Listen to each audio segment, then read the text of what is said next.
ഫൈറ്റായി നിന്നിട്ട് ഇവളുമാര് ബ്രേക്കപ്പ് ആയി കഴിയുമ്പോഴത്തേക്കും നമ്മൾ പറഞ്ഞ കാര്യങ്ങൾ നേരെ തിരിച്ച് നമ്മളെ കൂട്ടുകാരന്മാരടുത്ത് പറഞ്ഞ് തമ്മിൽ തെറ്റിക്കാൻ നോക്കുന്ന കുറച്ച് പൊമ്മച്ചി മക്കളുണ്ട്. തെറ്റിയായിരിക്കുമ്പോ പറഞ്ഞ വേറെ എന്തെങ്കിലും കാര്യമായിരിക്കും, മനസ്സിലായി. അതിനെ രണ്ടിരട്ടിയായിട്ട് നമ്മളെ കൂടെ ഉള്ളവന്മാരടുത്ത് തന്നെ പറഞ്ഞ് തമ്മിൽ തെറ്റിക്കാൻ നോക്കുന്ന കുറച്ച്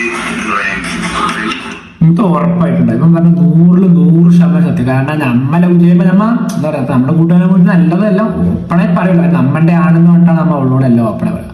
അതിന് നമ്മ ബ്രേക്കപ്പ് ആയി കഴിഞ്ഞാൽ നാളെ അവന് മെസ്സേജ് അയച്ചിട്ട് നമ്മ പറഞ്ഞത് ഇല്ലാത്ത ഉണ്ടാക്കി പറയും. പിന്നെ അവന്റെ എന്താ പറയാ, അതിനെ പണക്കമായി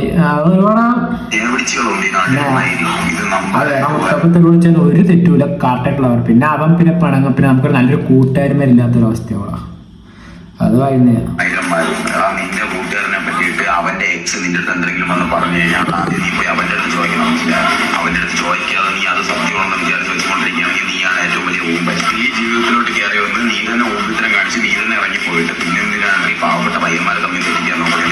എന്തൊരു സുഖമാണ് കിട്ടുന്നത്? 2 വിരളാക്കിനെയും കൂടുതൽ സുഖം നിനക്ക് കിട്ടും.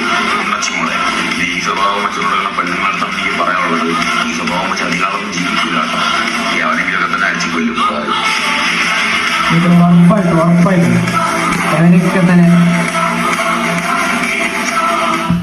അവനിങ്ങനൊക്കെ തന്നെ അടിച്ചു കൊല്ലും. ഉറപ്പായിട്ടും 100%. കാരണം ഇങ്ങനത്തെ ഉള്ള സ്വഭാവമുള്ള പെണ്ണുങ്ങളിലൊക്കെ ഏതെങ്കിലുമൊക്കെ ഒരുത്തുന്നു, ഏതെങ്കിലുമൊക്കെ ഒരുത്തിട്ട് തലയിലാകും. അതല്ല